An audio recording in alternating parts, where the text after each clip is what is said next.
Hey, hi, hello everyone, welcome back to my channel. After a long time ನಾನು blog start ಮಾಡ್ತಾ ಇದ್ದೀನಿ because ನಂಗೆ ಇತ್ತೀಚೆಗಲ್ವಾ ತುಂಬ heavy work ಅನಿಸ್ತಾ ಇತ್ತು. ನಾಟ್ ಹೆವಿ ವರ್ಕ್, ಜಸ್ಟ್ ಮನೆ ಕ್ಲೀನಿಂಗ್ ಅದು ಇದು ಅಂತ ನಾನು ಸ್ವಲ್ಪ ಬ್ಯುಸಿ ಆಗಿಬಿಟ್ಟಿದ್ದೆ. ಇವಾಗ ಸ್ವಲ್ಪ ಫ್ರೀ ಆಗ್ತಾ ಇದ್ದೀನಿ. ಹಾಗೆ ಬ್ಲಾಗ್ ಸ್ಟಾರ್ಟ್ ಮಾಡೋಣ ಅಂತ ಅಂದ್ಕೊಂಡೆ. ಹೀಗೆ ಇನ್ಸ್ಟಾಗ್ರಾಮಲ್ಲಿ ಒಂದು ರೀಲ್ನ ಸ್ಕ್ರೋಲ್ ಮಾಡ್ತಾ ಇದ್ದೆ. ಒಂದು ರೀಲ್ ಬಂತು, ಅದರಲ್ಲಿ ಖರ್ಜೂರ ಪಾಯಸ ತೋರಿಸ್ತಾ ಇದ್ರು. ಹೇಗೋ ಮನೇಲೂ ಖರ್ಜೂರ ಇತ್ತು, ಸೊ ಪಾಯಸ ಮಾಡೋಣ ಅಂತ ಅಂದ್ಕೊಂಡು ಒಂದು ಸ್ಮಾಲ್ ಕ್ವಾಂಟಿಟಿಯಲ್ಲಿ ಮಾಡ್ತಾ ಇದ್ದೆ. ಎನಿವೇಸ್, ಖರ್ಜೂರ ಪಾಯಸಕ್ಕೆ ಸ್ವಲ್ಪ ಏನಂತಾರೆ, ಇದು ಕಾಯಿ ತುರಿ ಬೇಕು. ಸೊ ಹಾಗಾಗಿ ನಾನು ಕಾಯಿನ ತುರ್ಕೊಳ್ತಾ ಇದ್ದೀನಿ. ನಾನು ಅನ್ಕೊಳ್ತಾ ಇದ್ದೀನಿ ತುಂಬಾ ದಿನದಿಂದ, ಏನಂದ್ರೆ ಆ ಕಾಯಿದು ತುರಿಯೋ ಮಷಿನ್ ಬರುತ್ತಲ್ವ, ಅದನ್ನ ತಗೊಳ್ಬೇಕಂತ. ಬಟ್ ನಂಗೆ ಮುಂಚೆಯಿಂದನೂ ಇದರಲ್ಲಿ ಮಾಡಿ ರೂಢಿ ಆಯ್ತಾ. ನಮ್ಮ ಭಾಷೆಯಲ್ಲಿ ಇದಕ್ಕೆ ಅಡ್ಡೋಳಿ ಅಂತ ಹೇಳ್ತಾರೆ, ಅಡ್ಲಿ ಅಂತ ಹೇಳ್ತಾರೆ. ಕನ್ನಡದಲ್ಲೇನು ಮೆಟ್ಕತಿ ಅಲ್ವಾ, ಏನೋ ವಾಟ್ ಎವರ್. ಇದ್ರಲ್ಲಿ ಮಾಡಿದ್ರೇನೆ ಏನೋ ಒಂಥರ ನನಗೆ ಕರೆಕ್ಟ್ ಅನ್ಸುತ್ತೆ ಕೈಯಲ್ಲಿ. ನಾನು ಮಷಿನ್ ಒಮ್ಮೆ ಟ್ರೈ ಮಾಡಿ ನೋಡಿದೀನಿ, ನನ್ನ ಕಸಿನ್ ಮನೇಲಿ ಇತ್ತು. ಅದು ಏನ್ ಗೊತ್ತಾ, ಹೆವಿ ಫಾಸ್ಟ್ ಆಗಿ ತಿರ್ಗತ್ತಲ್ವಾ, ಎಲ್ಲಾದ್ರೂ ಕೈಗೆ ತಾಗತ್ತೇನೋ ಅಂತ ಭಯ. ಸೊ ಹಾಗಾಗಿ ಇದ್ರಲ್ಲಂತೂ ಈಸಿ ಅಪ್ಪ, ನಾನಂತೂ ಬೇಗ ಇದಕ್ಕೆ ನಾನು ಜಾಸ್ತಿ ಕಾಯಿ ಸಹ ಹಾಕೊಳ್ತಾ ಇಲ್ಲ. ಒಂದು ಏನಂತಾರೆ, ಒಂದು ಅರ್ಧ ಒಳಗೆ ಅಷ್ಟೇನೆ. ಇದಿಷ್ಟು ತುರ್ಕೊಂಡು ಅದಕ್ಕೆ ಪೇಸ್ಟ್ ಮಾಡಿ ಹಾಕೋಣ ಅಂತ.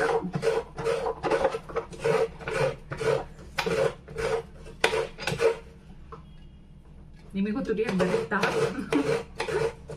It is not a big deal ಆಯ್ತಾ. ನನಗೆ ಆಕ್ಚುಲಿ ಇದೆಲ್ಲ ಮುಂಚೆ ಬರ್ತಾ ಇರ್ಲಿಲ್ಲ, ಮದ್ವೆಕಿನ ಮುಂಚೆ. ಇವಾಗ ಮದ್ವೆ ಆದ್ಮೇಲೆ ಅನಿವಾರ್ಯ, ಎಲ್ಲಾನು ಕಲೀಲೇಬೇಕು. ಹಾಗೆ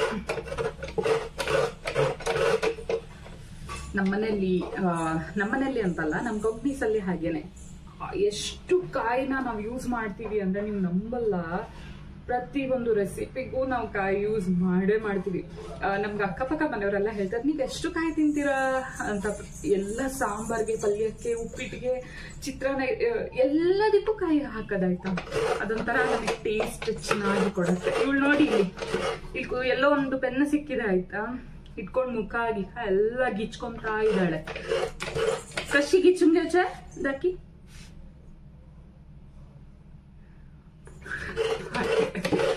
ತುರ್ಬಿಟ್ಟು ತೋರಿಸ್ತೀನಿ. ನಾನು ತುರ್ಕೊಂಡಿದ್ದೀನಿ. ಹಾಗೆ ಇದನ್ನ ಮಿಕ್ಸರ್ಗೆ ಹಾಕ್ಬಿಟ್ಟು ಕಾಯಿ ಹಾಲು ತಕ್ಕೊಳ್ತೀನಿ. ಆಕ್ಚುಲಿ ಈ ರೆಸಿಪಿನೂ ನಾನು ಯೂಟ್ಯೂಬಲ್ಲೇ ಅದೇ ಇನ್ಸ್ಟಾಗ್ರಾಮ್ ಅಲ್ಲಿ ನೋಡಿ, ಮತ್ತೊಂದ್ಸಲ ಯೂಟ್ಯೂಬಲ್ಲಿ ನೋಡಿ ಕನ್ಫರ್ಮ್ ಮಾಡ್ಕೊಂಡು ಮಾಡ್ತಾ ಇದ್ದೀನಿ. ಇದರಲ್ಲಿ ಅವ್ರು ಹೇಳ್ದಂಗೆ 2 ಕಾಯಿ ಹಾಲನ್ನ ತಕ್ಕೊಳ್ಬೇಕು ಅಂತ.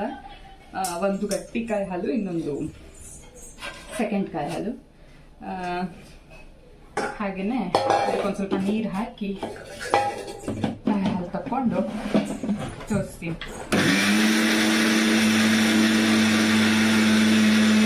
ನಾನು ನೆನೆಸಿರೋ ಖರ್ಜೂರನ ಏನಂತಾರೆ, ಸೀಡ್ಸ್ನ ಸಪ್ರೇಟ್ ಮಾಡಿ ಈ ಥರ ಮಾಡಿಟ್ಕೊಂಡಿದ್ದೀನಿ. ಇದನ್ನು ನಾನು ಇವಾಗ ಮಿಕ್ಸಿಯಲ್ಲಿ ಪೇಸ್ಟ್ ಮಾಡ್ಕೊಂಡ್ಬರ್ತೀನಿ.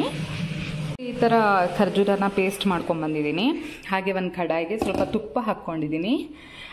ಮತ್ತು ಇಲ್ಲಿ ಈ ಥರ ಖರ್ಜೂರನ ಚಿಕ್ಕದಾಗಿ ಕಟ್ ಮಾಡಿ ಸಹ ಇಟ್ಕೊಂಡಿದ್ದೀನಿ. ಕಂಪ್ಲೀಟ್ ಪೇಸ್ಟ್ ಆದರೆ ತಿನ್ನೋದಕ್ಕೆ ಒಂಥರ ಆಗತ್ತೆ ಅಂದ್ಬಿಟ್ಟು ಇದನ್ನ ಇವಾಗ ತುಪ್ಪದಲ್ಲಿ ಫ್ರೈ ಮಾಡ್ಕೊಳ್ಳೋಣ. ತುಪ್ಪ ಕರಗಿದೆ, ಹಾಗೆಯೇ ನಾನು ಕಟ್ ಮಾಡಿಟ್ಟಿರೋ ಖರ್ಜೂರನ ಇದಕ್ಕೆ ಹಾಕ್ಕೊಳ್ತಾ ಇದ್ದೀನಿ. ಇದನ್ನು ಚೆನ್ನಾಗಿ ಫ್ರೈ ಮಾಡ್ಕೊಳ್ಳೋಣ. ಆವಾಗಲೇ ಕಾಯಿ ತುರ್ಕೊಂಡಿದ್ನಲ್ವ, ಕಾಯಿ ಹಾಲು ರೆಡಿ ಮಾಡಿ ಇಟ್ಕೊಂಡಿದ್ದೀನಿ. ಇದು ಸೆಕೆಂಡ್ ಕಾಯಿ ಹಾಲು, ಇದು ಫಸ್ಟ್ ಕಾಯಿ ಹಾಲು. ಇದು ಸ್ವಲ್ಪ ಗಟ್ಟಿಯಾಗಿ ಮಾಡಿಟ್ಕೊಂಡಿದ್ದೀನಿ, ತುಂಬ ಥಿಕ್ಕಾಗಿದೆ ಇದು. ಹಾಗೆ ಇದು ಸೆಕೆಂಡ್ ಒನ್, ಇದು ಸ್ವಲ್ಪ ನೀರು ಸ್ವಲ್ಪ ಜಾಸ್ತಿ ಆಗಿದೆ. ಪ್ರೊಸೀಜರ್ ಹೀಗೇನೆ, ಮುಂದೆ ತೋರಿಸ್ತೀನಿ ಬನ್ನಿ. ಖರ್ಜೂರ ನೋಡಿ ಲೋ ಫ್ಲೇಮಲ್ಲೇ ನಾನು ಫ್ರೈ ಮಾಡ್ಕೊತಾ ಇದ್ದೀನಿ. ಇದಕ್ಕೆ ನೀವು ಬೇಕಿದ್ರೆ ಡ್ರೈ ಫ್ರೂಟ್ಸ್ ಹಾಕ್ಕೊಳ್ಬೋದು, ಬಟ್ ಖರ್ಜೂರದ್ದು ಏನು ನಿಮಗೆ ಅರೋಮಾ ಹಾಗೆ ಟೇಸ್ಟ್ ಬೇಕು ಅಂದರೆ ಡ್ರೈ ಫ್ರೂಟ್ಸ್ ಬೇಡ ಅಂತ ಅಂದ್ಕೊಳ್ತೀನಿ. ನಾನಿಲ್ಲಿ ಹಾಕ್ಕೊಳ್ತಾ ಇಲ್ಲ. ಹಾಗೆಯೇ ನಾವು 1 ಕಪ್ ಖರ್ಜೂರ ತೊಗೊಂಡಿದ್ವಲ್ಲ, ಅದಕ್ಕೆ ಇಲ್ಲಿ ಅರ್ಧ ಕಪ್ಪಷ್ಟು ರವೆ ಹಾಕ್ಕೊಳ್ತಾ ಇದ್ದೀನಿ. ಸಣ್ಣ ರವೆ, ಬಾಂಬೆ ರವೆ. ಅದನ್ನು ಸಹ ಈ ಥರ ಸಣ್ಣ ಉರಿಯಲ್ಲೇ ಫ್ರೈ ಮಾಡ್ಕೊಳ್ತಾ ಇದ್ದೀನಿ. ಹಸಿ ವಾಸನೆ ಹೋಗೋ ತನಕ ಸ್ವಲ್ಪ ಫ್ರೈ ಮಾಡ್ಕೊಳ್ತೀನಿ. ನನ್ನ ಮೊಬೈಲ್ ಸ್ವಲ್ಪ ಪ್ರಾಬ್ಲಮ್ ಇದೆ ಆಯಿತಾ, ಅಲ್ಲಿ ಇಲ್ಲಿ ವಿಡಿಯೋ ಸ್ಕಿಪ್ ಆಗ್ತಾ ಇದೆ. I'm sorry. ಈ ಪೇಸ್ಟ್ ರವಾ ಫ್ರೈ ಆದಮೇಲೆ ನಾನು ಇದಕ್ಕೆ ಪೇಸ್ಟ್ ಮಾಡಿಟ್ಟಿರೋ ಖರ್ಜೂರ ಹಾಗೆಯೇ ಸೆಕೆಂಡ್ ಕಾಯಿ ಹಾಲು ಏನಿತ್ತಲ್ವ ಅದನ್ನು ಹಾಕಿಬಿಟ್ಟು ಈ ಥರ ಗಂಟಿಲ್ಲದೆ ಇರೋ ಥರ ಮಿಕ್ಸ್ ಮಾಡ್ಕೊಳ್ತಾ ಇದ್ದೀನಿ. ಇದು ಥಿಕ್ಕಾಗತ್ತೆ, ಸೊ ಕೈ ಆಡಿಸ್ತಾನೆ ಇರಬೇಕು. ಇದ್ದೀನಿ ಎತ್ಕೊಂತ ಅವಾಗಿಂದ ಅಳ್ತಾ ಇದ್ದಾಳೆ ಆಯ್ತಾ. ಎತ್ಕೊಂಡು ವಿಡಿಯೋ ಮಾಡೋಕ್ಕಾಗಲ್ಲ ಅಂತ ನನ್ನ ಮನೆಯವ್ರ ಕಸಿನ್ ಸ್ನೇಹಂಗೆ ಕರೆದು ಅವಳೇನು ಟ್ರೈಪಾಡ್ ನನಗೆ ಏನು ಹೇಳೋದು. It's okay. ಹಾಗೆ ನಾನು ಅವಾಗಲೇ ಫಸ್ಟ್ ಕಾಯಿ ಹಾಲು ರೆಡಿ ಮಾಡಿಟ್ಟಿದ್ನಲ್ವಾ, ಅದನ್ನ ಈ ಕುದಿ ಬರ್ಬೇಕಾದ್ರೆ ಫೈನಲ್ ಆಗಿ ಹಾಕ್ತಾ ಇದ್ದೀನಿ.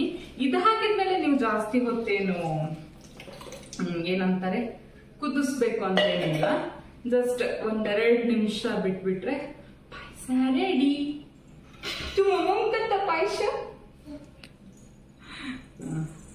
ಅತ್ತ ಪಾಯಸದಕ್ಕಿ ನನಗಿವಾಗ ಏಲಕ್ಕಿನ ಪುಟ್ಟಿ ಪುಡಿ ಮಾಡುವಷ್ಟು ಪೇಷನ್ಸ್ ಇಲ್ಲ. ಸೊ ಹಾಗಾಗಿ ಇವಳು ನೆತ್ಕೊಂಡು ಒಂದು ಕೈಯಲ್ಲಿ 4 ಏಲಕ್ಕಿನ ಜಸ್ಟ್ ಜಜ್ಜಿ ಇದಕ್ಕೆ ಹಾಕೊಳ್ತಾ ಇದ್ದೀವಿ. ಬಿಕಾಸ್ ಏಲಕ್ಕಿ ಹಾಕೋದ್ರಿಂದ ಅರೋಮಾ ಚೆನ್ನಾಗಿರುತ್ತೆ ಅಂತ ಹೇಳ್ತಾರಲ್ವಾ, ಹಾಗಾಗಿ. ಫೈನಲಿ ನಮ್ಮ ಪಾಯಸ ರೆಡಿ ಆಯಿತು. ಇವಾಗ ಸರ್ವ್ ಮಾಡಿ ಕೊಡೋದಷ್ಟೇ ಬಾಕಿ.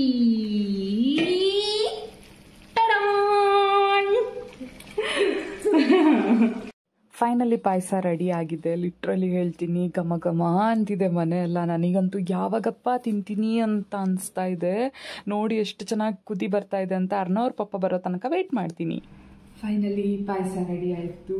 ಸೊ ಬೌಲ್ಗೆ ಹಾಕಿ ಸರ್ವ್ ಮಾಡಿ ತಿಂತಾ ಇರೋದೇನೆ. ಅರ್ನವ್ರ ಪಪ್ಪ ಇವಾಗ ಬಂದರು.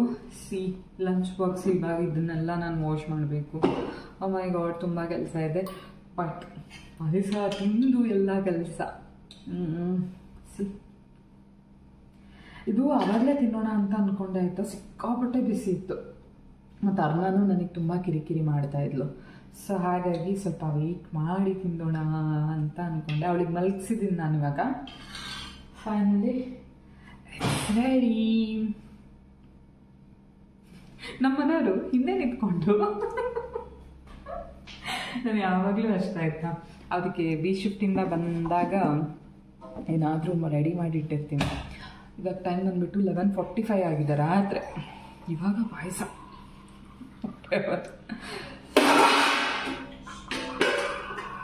ಶಬ್ದ ಮಾಡಿದ್ರೆ ಅರ್ನ ಹೇಳ್ತಾಳೆ. ಅನ್ನ ಮಲ್ಕೊಂಡ ಮೇಲೆ ನಾವಿಬ್ಬರು ಕುತ್ಕೊಂಡು ಪಾಯಸ ತಿಂತಾ ಇದ್ದೀವಿ. ಇಲ್ಲ ಅಂದರೆ ಅವಳು ತುಂಬ ಹಠ ಮಾಡ್ತಾ ಇದ್ಲು ಇವತ್ತು. ಅವಳಿಗೆ ಜೋರು ನಿದ್ದೆ ಬಂದಿತ್ತು, ಸೊ ಮಲಗಿಸ್ಬಂದೆ ನಾನು. ಹಾಗೆ ಬೆಳಗಿಂದ ಏನೇನಾಯಿತು ಅಂತೆಲ್ಲ ನಾನು ಅರ್ನವ್ರ ಪಪ್ಪ ಜೊತೆ ಶೇರ್ ಮಾಡ್ಕೊತಾನೆ ಇರ್ತೀನಿ ಯಾವಾಗ್ಲೂ. ಹಾಗೆ ಅವರು ಸಹ ಅಷ್ಟೇ ಕಂಪ್ನಿಯಲ್ಲಿ ಏನೇನಾಯಿತು ಅಂತ ನನ್ನ ಹತ್ರ ಶೇರ್ ಮಾಡ್ಕೊತಾ ಇರ್ತಾರೆ. ನಾನು ಅಡುಗೆ ಮಾಡೋದು, ಪಾಪ ಇವರು ಆಮೇಲೆ ಬಂದು ಎಲ್ಲ ಪಾತ್ರೆ, ನಾಟ್ ಎಲ್ಲ ಪಾತ್ರೆ, ಪಾಪ ಅಂಜನ್ ಮಮ್ಮಿ ಆಲ್ಮೋಸ್ಟ್ ಎಲ್ಲ ಪಾತ್ರೆ ತೊಳಿತಾರೆ. ಬಟ್ ಏನು ಗೊತ್ತಾ, ಸಣ್ಣ ಸಣ್ಣ ಬೌಲು, ಸ್ಪೂನು ಅದೆಲ್ಲ ನಾನು ಇವ್ರ ಹತ್ರ ತೊಳಿಸ್ತೀನಿ ಫ್ರೀ ಇದ್ದಾಗ ಮಾತ್ರ. ತೊಳಿತೀರಾ ಅಲ್ಲ? ಪಾಯಸ ಮಾಡಿಕೊಟ್ರೆ ಯಾರು ತೊಳೆಯೋದಿಲ್ಲ. ಹಾಗೆ ನಂದು ಅರ್ಧ ನಿದ್ದೆ ಆಯಿತು. ಇನ್ನೂ ಇವ್ರದ್ದು ಕೆಲಸ ಮುಗ್ದಿಲ್ಲ, ಮಾಡ್ತಾನೇ ಇದ್ದಾರೆ ಪಾಪ. ಅವ್ರು ಹಾಗೆ ಸ್ವಲ್ಪ ಸ್ಲೋ ಬಟ್ ಮಾಡಿದರೆ ಅಲ್ವಾ ಫುಲ್ ಎಲ್ಲ ಕ್ಲೀನಾಗಿ ಮಾಡ್ತಾರೆ. ಅದನ್ನ ಸ್ವಲ್ಪ ಹತ್ತಲು. ಸೊ ಹಾಗಾಗಿ ನಾನು ಇವರನ್ನೆಲ್ಲ ಬಿಟ್ಟು ಹೋಗಿದ್ದೆ, ಮತ್ತು ಮಲಗಿಸಿ ಬಂದಿದ್ದೆ. ಇಷ್ಟೇ. ಇದಾಗಿತ್ತು ಫ್ರೆಂಡ್ಸ್ ಇವತ್ತಿನ ದಿನ. ವಿಡಿಯೋ ಇಷ್ಟ ಆದರೆ ಲೈಕ್ ಮಾಡಿ, ಶೇರ್ ಮಾಡಿ. ಮಿಸ್ದಾಗಿ ಯಾರಾದರೂ ನನ್ನ ಚಾನಲ್ನ ನೋಡ್ತಾ ಇದ್ದರೆ ಪ್ಲೀಸ್ ಸಬ್ಸ್ಕ್ರೈಬ್ ಮಾಡಿ, ಸಪೋರ್ಟ್ ಮಾಡ್ತಾಯಿರಿ. Thank you for watching. Have a good day. Bye bye. Good night.